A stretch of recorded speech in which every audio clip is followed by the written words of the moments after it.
네, 안녕하십니까. 리치 드리머입니다. 오늘은 대전 분양 소식 하나 전해드리겠습니다. 테라스 어썸브리지 입주자 모집 공고가 어제 나왔습니다. 2021년 6월 17일에 입주자 모집 공고가 나왔는데요. 한번 테라스 어썸브리지 어떤 기업인가 한번 보고요. 평면도 그리고 입지 한번 살펴보도록 하겠습니다. 테라스 어썸브리지 동구 삼성동에서 지어지고요. 총 282세대가 지어집니다. 그리고 오피스텔 46세대가 포함되고요. 주차 대수는 424세대, 한 1.3대 정도 되고요. 좀 독특한 게 이제 1층부터 4층까지가 주차장으로 되어 있습니다. 주차장을 지하로 이용하지 않고 1층부터 4층의 지상층에 위치시켰습니다. 그리고 똑같이 쌍둥이 빌딩입니다. 101동, 102동, 201동, 202동이 아주 똑같이 쌍둥이 같습니다. 그리고 어썸브리지라는 얘기가 아시다시피 이렇게 브릿지 공법으로 이렇게 101동과 102동, 201동과 202동을 연결시켜 놨습니다. 대전에서 보기 힘든 좀 독특한 구조인 건 맞는 것 같고요. 2021년 6월 17일 날 입주자 모집 공고가 나왔고 1순위 6월 29일 날 1순위가 있습니다. 당첨자 발표는 다음 달 8일에 있고요. 주택 공급에 관한 규칙이 좀 변했죠. 5월 28일 날 시행되는 걸로 변했는데 가장 크게 변한 거, 그냥 분양하는 입장에서 가장 크게 변한 거는 흔히 얘기하는 줍줍이 없어졌다는 거, 그리고 추가 선택 품목이 일괄로 포함해서 어떤 걸 선택하고 싶으면 어떤 걸 옵션으로 선택해야 되는 게 없이 개별적으로 이제 선택하게 바뀌었다는 거, 요 점만 알고 계시면 될 것 같습니다. 어썸브리지 1차하고 2차는 쌍둥이 빌딩입니다. 아주 똑같습니다. 공급 규모라든가 면적, 전용 면적이라든가 세대수, 그리고 일반 분양 세대수까지 아주 똑같습니다. A타입은 35.7평 정도가 공급 면적으로 되고요. B타입 같은 경우는 35.2평 정도가 된다고 보시면 됩니다. 평당가를 보면요. A타입 보시면 4억 700만원 나왔습니다. 10층 이상. 평당 따져보니까 한 1123만원 정도 나왔고요. B타입이 조금 더 비쌉니다. 4억 1300만원 정도 나왔고요. 평당 따져보면 1173만원 정도 나옵니다. 보시면 A타입보다 B타입이 조금 더 비싼 이유가 보면 대지비라든가 그리고 건축비 자체가 조금 더 비싸게 책정이 되었습니다. 2차도 똑같습니다. 2차가 1차보다 조금 저렴합니다. 대지비라든가 건축비가 대지비는 조금 더 저렴하게 나왔고 건축비는 거의 비슷하거나 좀 더 높게 나왔네요. 이렇게 보면 84 기준 10층 이상, A 기준 10층 이상 확장비 1950만원, 그리고 옵션이 가격이 조금 다른 구역에 비해서 좀 높은 편이고요. 그래서 한 3천만원 잡았을 때 토탈로 한 4억 5,600만원 정도 포함된다고 보시면 되고요. 대전은 올해 이제 네 번째 분양이죠. 첫 번째가 한신더유 리저브, 두 번째가 와동에서 데더 브라운스톤, 세 번째가 해모르, 그리고 이번 네 번째가 테라스 어썸브리지가 하고 있는데, 대전이 규제 지역되고 처음 분양했던 호반 서밋 같은 경우가 토탈 4억 5천 정도, 그리고 하늘채 스카이엔이 5.25억 정도 됐었고요. 올해 분양했던 한신더유가 토탈 한 5억 1천 정도, 해모르 84가 토탈 5억 3천 정도인데, 가격 차이를 보면 한 8천만원 정도, 해모르 더 센트럴과 한 8천만원 정도 차이가 나는데, 실질적인 분양 가격은, 평당 가격은 좀 많이 쌌던 것 같은데, 여러 가지 옵션이라든가 확장을 포함하면 크게 차이가 나지 않습니다. 8천만원 밖에 차이가 나지 않다 보니까 입지의 한계를 테라스가 얼마나 이겨낼 수 있을지 궁금합니다. 그리고 테라스라는 회사는 저희도 잘 모르고 대전에서 처음으로 사업을 하는 곳인데, 도급순위 한 292 정도 된다고 합니다. 대전에서 뭐 금성백조 같은 경우가 48위 정도 되니까 굉장히 차이가 나는 회사라고 보시면 되고요. 101동, 102동, 103동, 104동이 201동, 202동이 있는데, 이렇게 제가 북쪽 방향으로 돌려놨습니다. 이쪽이 이제 북쪽 방향입니다. 이쪽 옆에가 대전역으로 가는 철도변이고요. 1호 라인, 2호 라인, 3호 라인 이렇게 배치가 되어 있다고 보시면 되고, 아까 말씀드린 것처럼 완전히 쌍둥이처럼 똑같습니다. 1층부터 4층까지가 주차장인 이유가 궁금합니다. 무슨 어떤 이유에서인지 이렇게 배정이 됐고요. 아마 뭐 안만이 있을 수도 있고 아니면 철도보호구역이라 안 될 수도 있나 이런 생각이 들기도 하고요. 그리고 부대복리 시설이 1층에 조금 최상층에 배정이 되어 있습니다. 102동과 202동의 2호 라인에는 아파텔로 오피스텔이 이제 지어질 예정입니다.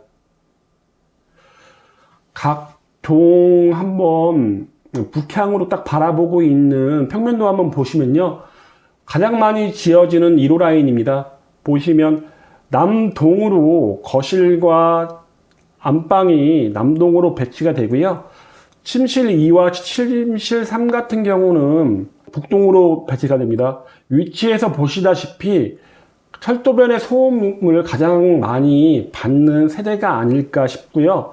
세대가 가장 많이 지어지다 보니까 별로 선호하는 라인은 아니라고 생각이 들고요.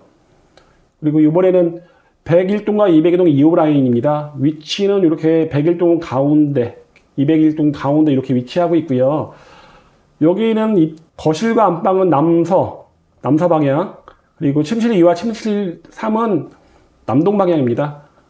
하지만 보시면 이제 바로 앞에 건너편 쪽으로 다른 앞동이 딱 보이고 이제 기찻길이 있는 소음이 이쪽에서 좀 영향을 미칠 것 같다는 생각이 듭니다. 102동과 202동의 3호 라인입니다. 보시면 가장 좀 선호도가 좀 높지 않을까라는 생각이 듭니다. A 타입 중에는 가장 선호도가 높다는 생각이 드는데 거실로는 남동, 안방도 남동, 침실 2와 침실 3이 남서 방향입니다. 그리고 이쪽으로 보시면 이제 좀 가릴 게 없죠. 물론 201동, 202동 앞에는 맑은미소 아파트가 좀 15층으로 되어 있다 보니까 저층은 조금 가리는 면이 좀 있을 것 같고요. 하지만 다른 곳에 비해서 좀 기차 소리, 소음이 좀 덜할 것 같다는 생각이 듭니다. 102동과 202동의 4호 라인입니다. 총 48세대인데요. 거실과 안방이 남동으로 배치가 되고요. 침실 2와 침실 3이 북서 방향으로 배치가 됩니다. 이게 소음 면에서는 이 타입이 가장 적게 영향을 받을 거는 같은데 이 침실 2와 침실 3이 북서 방향이라는 단점이 있다 보니까 선호도가 뭐 그래도 1호 라인보다는 좀 낫지 않을까라는 생각이 들고요. 가장 많은 분들이 선택하게 될 것 같습니다. 101동과 201동의 3호 라인 B타입입니다. 총 48세대인데요. 포베이죠. 침실 1, 거실, 침실 2, 침실 3으로 침실 4까지 되어 있고요. 포베이다 보니까 요즘 가장 많이 이제 찾는 구조로 되어 있습니다. 거기다가 위치가 철로변에서 좀 떨어져 있고 건물로 막혀 있다 보니까 소음면에서도 굉장히 유리하다고 보시면 되고, 뭐 남서 방향으로 다 배치가 되어 있어서 선호도가 좀 높을 것 같다고 생각이 들고요. 201동보다는 101동이 조금 더 선호도가 높지 않을까. 아까 말씀드린 것처럼 이제 맑은 아침 아파트가 이렇게 위치하고 있다 보니까 개인적으로는 84 B타입이 가장 많은 통장이 몰리지 않을까라는 생각이 듭니다. 대전 규제 이후 분양 가점 보시겠습니다. 용산 호반 서밋이 54점, 하늘채 스카이엔 51점, 한신더유 리저브 52점, 대덕 브라운스톤 61점, 가장 최근에 발표한 해모르 더 센트라 84가 60점, 73이 52점이었습니다. 대전 가격 시기가 규제 이후 용산 호반 서밋이 16,000개의 통장이 나와서 굉장히 많은 통장이 나왔고요. 그 이후로 나왔던 게 하늘채 스카이엔이 7,600개, 한신더유와 대덕 브라운스톤은 좀 적게 나왔고, 마지막에 분양했던 해무로 더 센트라가 7,900개나 나왔습니다. 요번에 어썸브리지가 얼마나 나올 건가 생각해보면 확실히 적게는 나올 것 같습니다. 우선 소규모 단지인 것도 있고 생소한 브랜드 이런 것들 때문에 철로변이라는 단점, 소음 문제 이런 것들 때문에 아마 좀 그러질 거라는 생각이 들고요.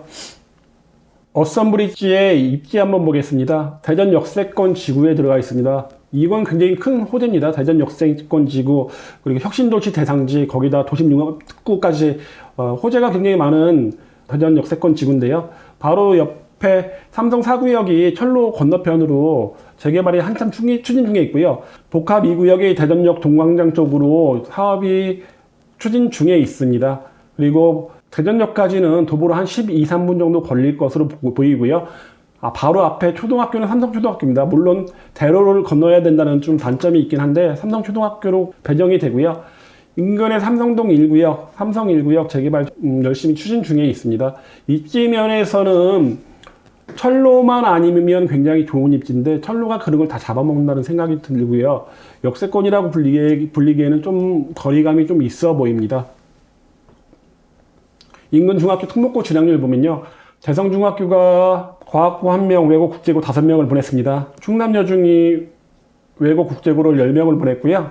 그리고 대전중앙중학교 과학고 2명, 태평중학교도 꽤 많은 인원을 보냈습니다. 한밭중학교, 보문중학교 같이 대전역, 대다수 어썸브리지 인근에 있는 중학교들은 특목고 진학률이 상당히 낮습니다.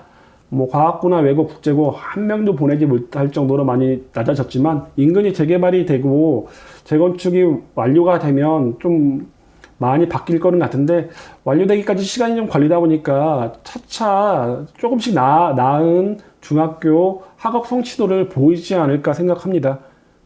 대전역 어썸브리지 장단점 한번 보면요. 우선 단점 말씀드리면 철길 옆이라 소음과 진동 가장 큰 문제죠. 282세대의 소규모 단지, 주상복합이라는 단점, 그리고 옵션 가격이 좀 높고요. 대전 분들이 처음 듣는 생소한 브랜드로도 단점입니다. 그리고 커뮤니티 시설이 굉장히 없습니다. 뭐 헬스장이라든가 북카페, 스카이 테라스 정도만 있는데요. 흔한 놀이터 하나가 없다는 게 굉장히 큰 단점인 것 같습니다. 장점은 아까 말씀드린 것처럼 대전 역세권 지구의 개발 호재로 배후 주거지의 역할을 할 수 있다는 거, 혁신도시 대상지로 도심융합 특구 등으로 일자리가 인근에 많이 창출된다는 거, 그리고 인근 재개발 재건축이 추진되면서 인근이 같이 주거 입지가 상승되고 바로 옆에 부분도 이제 쪽방촌 사업이 한창 진행 중에 있습니다. 낮은 분양 가격도 장점이라고 보긴 하는데 아까 말씀드린 것처럼 옵션 가격 포함하면 그렇게 굉장히 매력적인 가격은 아니라는 생각이 듭니다. 제가 봤을 때 대전이 지금은 워낙에 분양에 대한 열의가 높다 보니까 미분양이 될 것 같지는 않습니다. 하지만 높은 점수의 분들은 안 가실 것 같다는 생각이 들고요.